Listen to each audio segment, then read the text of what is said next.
Bismillahirrahmanirrahim. Assalamualaikum warahmatullahi wabarakatuh. Alhamdulillahirrabbilalamin. Wassalatu wassalamu ala rasulillah Muhammad sallallahu alaihi wasallam. Pemirsa kajianmu yang dirahmati Allah, Alhamdulillah kita bersua kembali untuk sama-sama belajar dalam rangka meningkatkan ketakwaan kita kepada Allah Subhanahu wa taala. Masih dalam suasana Ramadan 1443 Hijriah. Pemirsa kajianmu yang dirahmati Allah Subhanahu wa taala, pada kesempatan kali ini kita akan belajar satu hadis dari baginda Rasulullah Muhammad sallallahu alaihi wasallam yang mana nanti bisa kita kaitkan untuk kita kemudian mengambil hikmah pelajaran. Apa itu kunci bisa masuk ke dalam surganya Allah dengan selamat? Hadis yang diriwayatkan dari Abdullah ibnu Salam ketika beliau menceritakan perjalanan baginda Rasulullah Shallallahu Alaihi Wasallam ke kota Madinah dan kemudian disambut gegap gempita oleh orang-orang Madinah karena ingin bertemu dengan manusia yang mulia. Ketika kemudian berhasil bertemu dengan manusia yang mulia, Rasulullah Shallallahu Alaihi Wasallam kemudian saling berebut untuk menjangkau beliau. Beliau pertama kali apa yang disabdakan, apa yang diucapkan, itulah yang kemudian nanti akan bisa menjadi pelajaran bagi kita semua. Apa yang disabdakan oleh Rasulullah Shallallahu Alaihi Wasallam? Beliau menyampaikan 4 poin kunci untuk kemudian seseorang itu bisa masuk ke dalam surga dengan selamat. Pertama, kemudian sebelum mengawali apapun, beliau bersabda, "Ya ayyuhan nas, wahai sekalian manusia," yang menunjukkan bahwa ini adalah pesan kepada siapapun, terutama tentunya kepada umat Islam. Afsus salam, tebarluaskanlah salam, sebarluaskanlah salam. Nah, ini adalah poin atau kunci yang pertama. Apa yang dimaksud dengan menyebarluaskan salam? Tentu kita bisa mendapatkan pelajaran yang pertama, salam dari sisi makna lisan. Kita dianjurkan sebagai orang Islam untuk kemudian membiasakan uluk salam, bertemu dengan saudara, bertemu dengan siapapun yang itu adalah saudara seakidah. Jauh lebih utama ketika bertemu itu adalah mengucapkan salam, assalamualaikum, dan kemudian yang menerima atau mendapatkan salam menjawabnya dengan waalaikumsalam, atau lebih daripada itu assalamualaikum warahmatullah dan assalamualaikum warahmatullahi wabarakatuh. Artinya, pemirsa kajianmu sekalian, mengucapkan salam ini adalah sesuatu yang memang sangat dianjurkan. Tentu akan mudah ketika seseorang itu bertemu dengan siapapun, itu akan menjalin keakraban dan seterusnya. Hikmah yang selanjutnya adalah ada makna tersirat. Bukankah kita akan merasa berat seandainya kita ada masalah dengan orang lain? Maka jangankan untuk mengucapkan salam, mungkin untuk bertemu saja itu dia akan cenderung menghindar. Maka pesan yang tersirat afsus salam itu adalah kemudian menjaga hubungan baik dengan siapapun. Itu adalah pelajaran yang pertama, pemirsa kajianmu yang dirahmati Allah. Afsus salam, jadi menyebarluaskan salam. Makna yang kedua, salam tidak hanya sekedar dimaknai secara lisan, tetapi juga dengan perbuatan. Bagaimana kita sebagai seorang muslim, apalagi kita sebagai warga Muhammadiyah, itu adalah kita memperhatikan betul tutur kata kita, tindak tanduk kita, itu adalah agar kemudian betul-betul menciptakan keselamatan. Jangan sampai kemudian kita hidup di satu wilayah kita hidup satu lingkungan yang mana orang-orang di sekitar kita malah justru mengeluhkan keberadaan kita. Kehadiran kita haruslah adalah kehadiran yang sangat dinanti-nanti, sangat ditunggu-tunggu, karena ada selalu manfaat yang nanti diciptakan ketika kita hadir di sana. Jadi yang pertama, agar seseorang itu bisa masuk ke dalam surganya Allah, itu adalah sebarluaskanlah salam, baik lisan maupun perbuatan. Yang kedua, pemirsa kajianmu yang dirahmati Allah, adalah wa'at'imut ta'am, berilah makan orang-orang yang kelaparan, orang-orang yang membutuhkan makan. Nah, ini adalah pesan moral bagaimana Islam sangat memperhatikan kepedulian sosial. Kita tidak boleh kemudian ketika mendapatkan kenikmatan dari Allah kemudian lantas melupakan yang lain. Memberi makan kepada orang-orang yang membutuhkan itu adalah satu perkara yang sangat dianjurkan dalam agama kita, dalam syariat kita. Coba kalau kemudian kita terapkan dalam suasana Ramadan kali ini. Seandainya pemirsa sekalian itu memiliki niat atau memiliki kebiasaan memberikan takjil kepada orang-orang yang berpuasa, alangkah indahnya kalau kemudian kita niati selain untuk beribadah, karena memberikan takjil itu akan mendapatkan keutamaan, mendapatkan pahala setara dengan pahala orang yang berpuasa, tanpa mengurangi sedikit pun pahala dari orang yang berpuasa tersebut. Yang kedua, berdasarkan hadis ini berarti kita akan mendapatkan keutamaan insya Allah. Jika kita lakukan ikhlas karena Allah, itu berarti menjadi kunci untuk masuk surga, surganya Allah dengan selamat. Jadi wa'at'imut ta'am, berilah makan orang-orang yang membutuhkan makan. Jadi mari kita manfaatkan Ramadan yang tinggal separuh perjalanan ini untuk kemudian kita optimalkan, kita beri orang-orang yang membutuhkan, agar kemudian membutuhkan makan, agar kemudian mereka ikut merasakan kebahagiaan. Pemirsa kajian yang dirahmati Allah, ada poin lagi terkait dengan wa'at'imut ta'am ini. Masih ada kaitannya dengan rangkaian amalan ibadah puasa. Setiap akhir Ramadan itu kita dianjurkan untuk kemudian membayar zakat fitri atau zakat fitrah. Zakat yang kemudian dikeluarkan, wajib dikeluarkan oleh seorang muslim ketika akhir Ramadan sebagai penyempurna daripada puasa tersebut. Nah, ini juga ada kaitannya dengan selain wajibnya mengeluarkan zakat itu sendiri, tetapi juga menjadi keutamaan ketika kita niati untuk melaksanakan poin hadis yang kedua ini, wa'at'imut ta'am. Mengapa bisa seperti ini? Karena ternyata hikmah diwajibkannya zakat fitri itu ada pesan-pesan moral sosial di dalamnya. Sebagaimana kita ketahui, pemirsa kajianmu sekalian yang dirahmati Allah, wajibnya zakat atas umat Islam itu ada dua. Yang pertama zakat fitri, atau kemudian kita secara umum mengenalnya dengan istilah zakat fitrah. Itu yang pertama. Yang kedua zakat mal, zakat atas harta yang kita miliki. Dua-duanya wajib. Hanya saja yang terikat atau terkait dengan bulan Ramadan itu adalah zakat fitri atau zakat fitrah. Zakat fitri itu ketentuannya adalah mengeluarkan 2,5 kilo atau 1 sok. Sebenarnya ukurannya itu adalah 1 sok. 1 sok itu beragam para ulama berpendapat, namun kemudian rentang jawaban untuk kemudian menjawab berapa sih sebenarnya zakat fitri atau zakat fitrah itu dikeluarkan, antara 2,5 kilo sampai dengan 3/4 kilo dari bahan makanan pokok.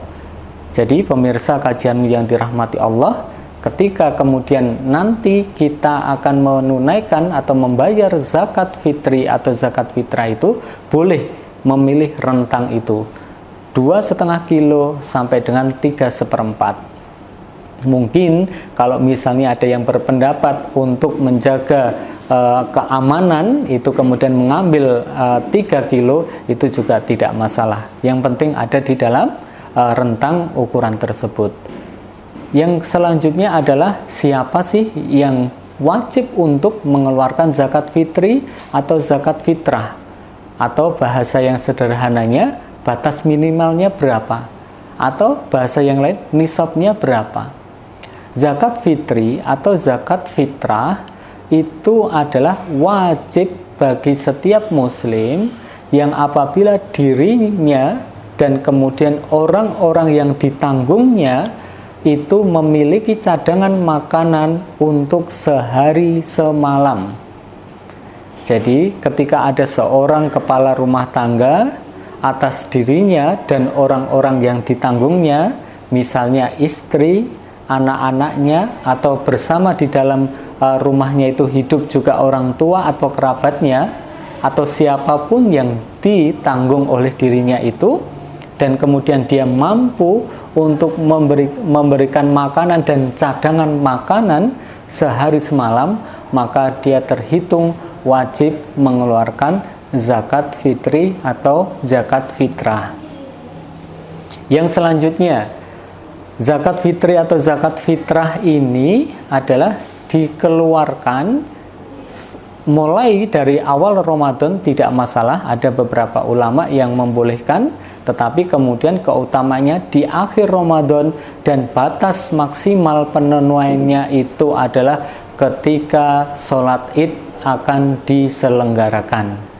Jadi batasannya adalah ketika sholat id akan diselenggarakan. Umar bin Khattab radhiyallahu an, beliau lebih suka ketika dilaksanakan akhir-akhir di bulan Ramadan.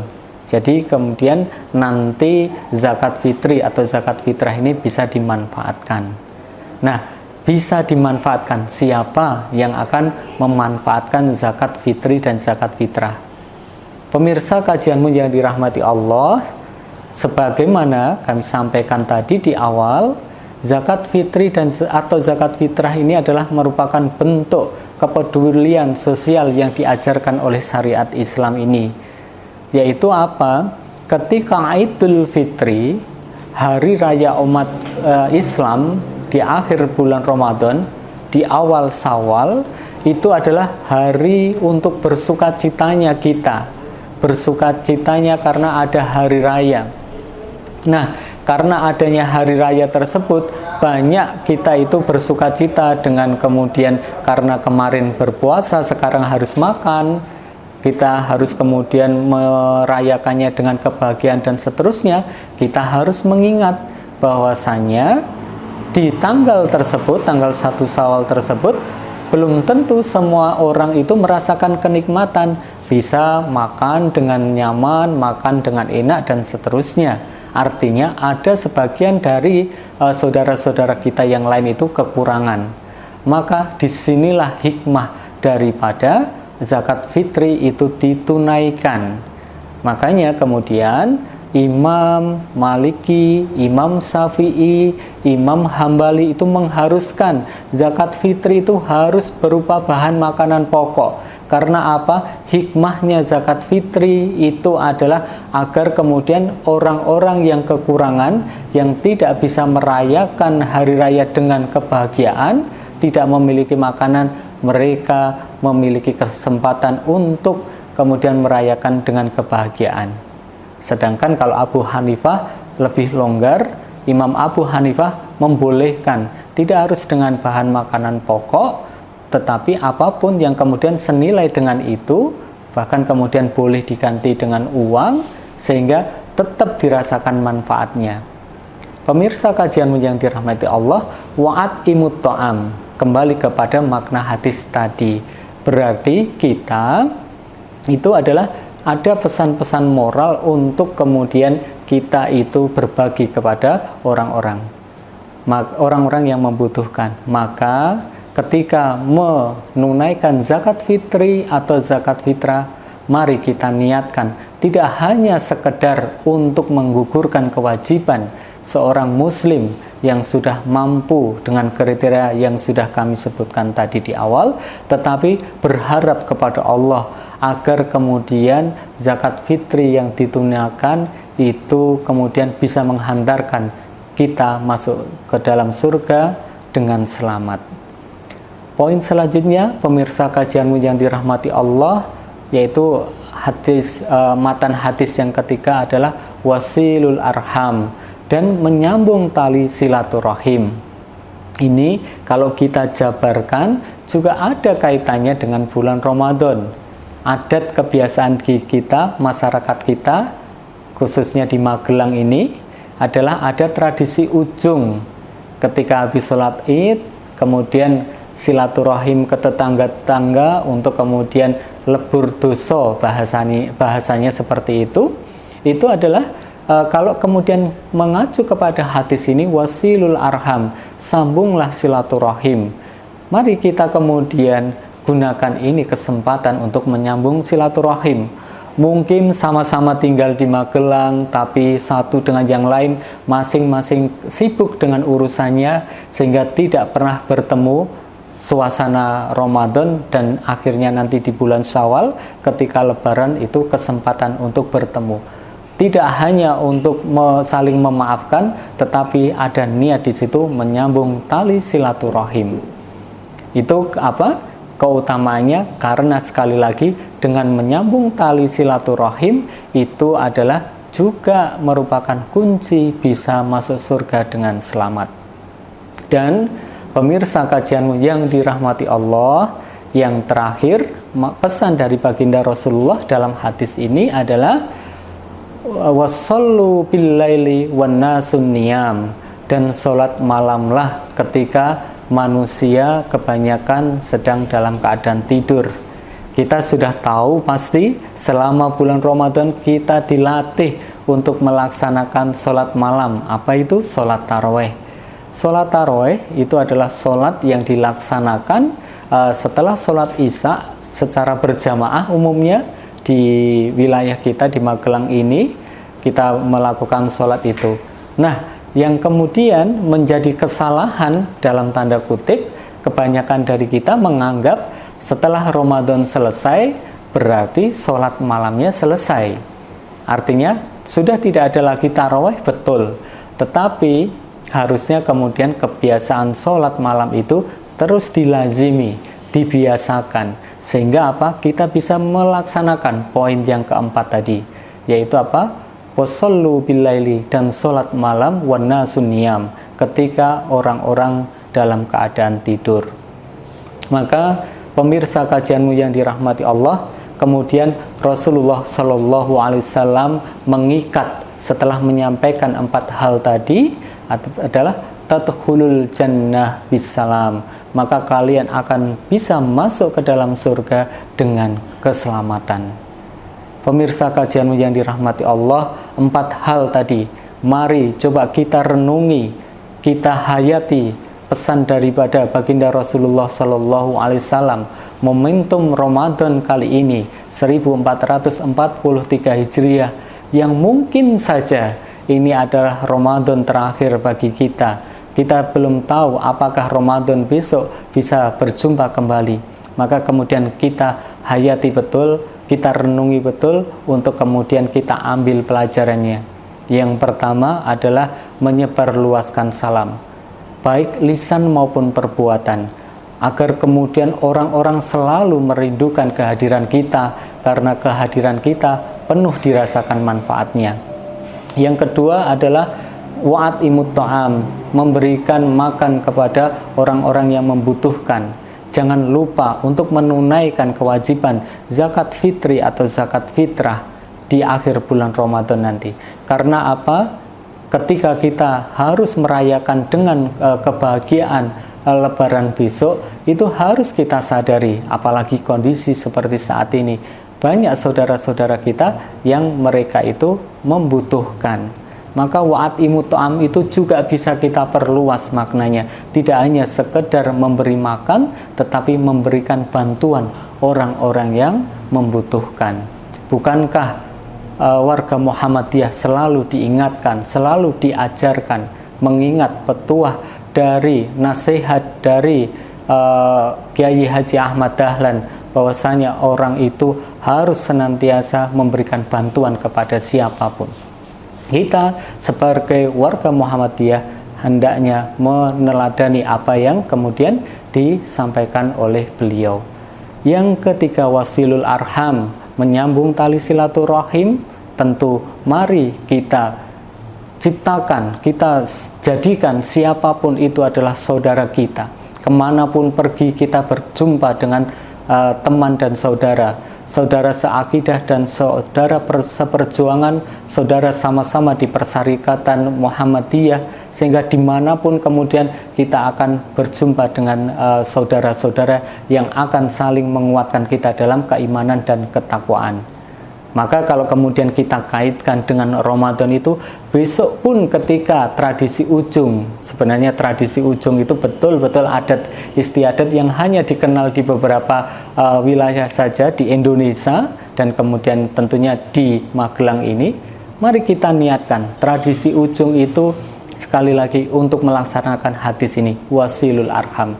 Dan yang terakhir itu adalah melazimkan kebiasaan di bulan Ramadan sholat tarawih itu tetap kita teruskan dengan melaksanakan sholat malam. Mudah-mudahan Allah Subhanahu wa Ta'ala memberikan kekuatan iman, takwa, dan keistiqomahan, sehingga apa-apa yang kemudian kita laksanakan di bulan Ramadan ini bisa kita teruskan istiqomah beramal solih, sehingga kita semua diberikan anugerah oleh Allah nikmat iman Islam, dan kemudian kelak bisa masuk ke dalam surganya Allah dengan selamat. Mudah-mudahan bermanfaat. Selamat menjalankan ibadah puasa Ramadan 1443 Hijriah. Wal afu minkum. Assalamualaikum warahmatullahi wabarakatuh.